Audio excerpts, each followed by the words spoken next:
स्वागत है आप सभी का हमारे अमेजिंग से प्लेटफॉर्म एक्सेस पे। तो आज हम स्टार्ट करने वाले हैं वर्क पावर एनर्जी का लेक्चर नंबर 3, जिसमें हम पढ़ने वाले हैं दो टॉपिक है, जिसमें हम एक हमारा क्या आता है कंजर्वेटिव और एक नॉन कंजर्वेटिव फोर्स। इसके बारे में हम देखने वाले हैं। तो चलो देखते हैं वीडियो में क्या है।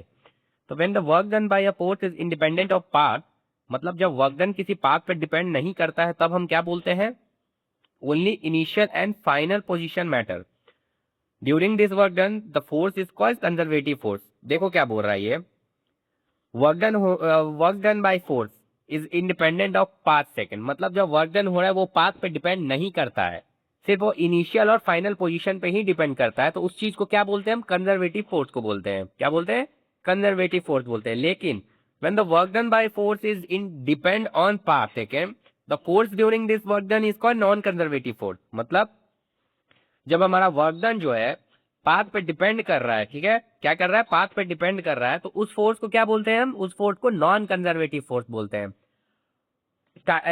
शॉर्ट में अगर समराइज करें तो कंजर्वेटिव क्या होता है, जो पाथ पे डिपेंड नहीं करता है, और नॉन कंजर्वेटिव क्या होता है, जो पाथ पे डिपेंड करता है।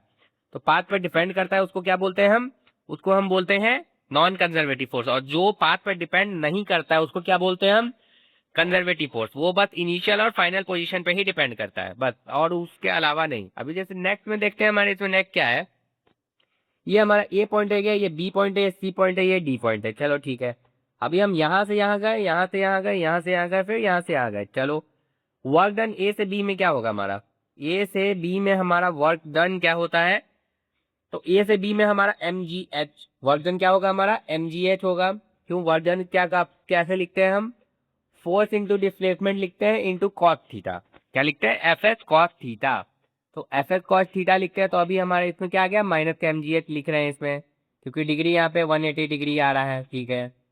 अभी यहाँ 180 डिग्री है, यहाँ पे बी से सी में जब जा रहे हैं तो हमारा 0 डिग्री पे जा रहा है। 0 डिग्री पे हम कॉस 90 है तो जीरो, वर्क डन 0 आ रहा है हमारा, मतलब कॉस 90 है हमारा तो वर्क डन 0 आ रहा है, ठीक है।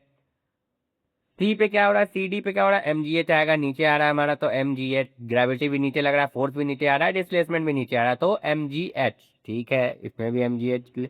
डी से ए में क्या आ रहा है हमारा, इसमें फिर से 0 हो रहा है, क्यों, कॉस थीटा का वैल्यू 90 डिग्री।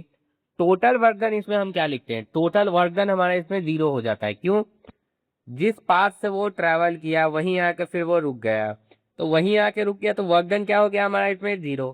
तो वर्क डन यहाँ पे 0 आ रहा है, तो हमारी ये किसका एग्जाम्पल एक तरह से हमारा होगा, ये हमारा कंजर्वेटिव का एक तरह से होता है कि वह इनिशियल फाइनल पॉइंट पे हमारा डिपेंड कर रहा है, मतलब इनिशियल भी वही था, फाइनल भी वही है, मतलब वो उसका वर्क डन हुआ ही नहीं है, उसका वर्क डन 0 है।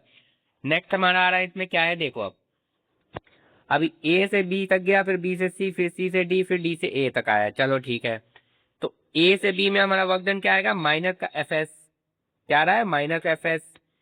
बी से सी में भी माइनस एफ एस, सी से डी में भी माइनस एफ एस, डी से ए में भी माइनस का एफ एस आ रहा है। क्यों माइनस के साथ, क्यों, देखो फोर्स कहीं और लग रहा है, डिस्प्लेसमेंट कहीं और, इसमें फोर्स कहीं और, डिस्प्लेसमेंट कहीं और, फोर्स कहीं और, डिस्प्लेसमेंट कहीं और, इधर भी फोर्स कहीं और, डिस्प्लेसमेंट कहीं और।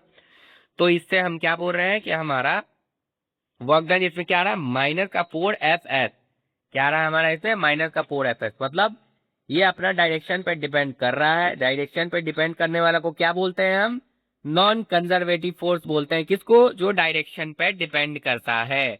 तो ये था हमारा छोटा सा कंजर्वेटिव और नॉन कंजर्वेटिव का एक्सप्लेनेशन। होप करता हूँ ये वीडियो अच्छा लगा होगा। तो आज की वीडियो